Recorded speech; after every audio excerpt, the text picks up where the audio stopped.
আজ আপনি হয়তো পরাজিত বোধ করবেন, এই ভেবে যে আপনার জীবন শেষ।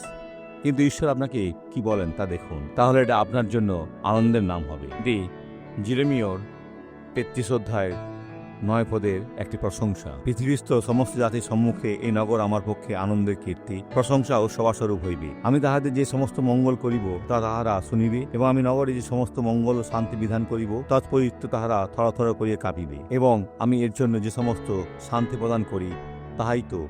বন্ধু, আপনি ঈশ্বরের দ্বারা বিজয়ী হিসেবে চিহ্নিত একজন। যিশু আপনার জীবনে এটি করতে চান। তিনি বলেন, আমি তোমাকে কখনোই ছেড়ে যাব না এবং ত্যাগও করব না। আসুন প্রার্থনা করি।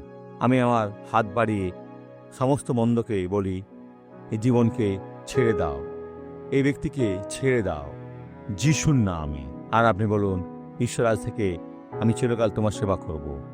ঈশ্বর আপনার মঙ্গল করুন।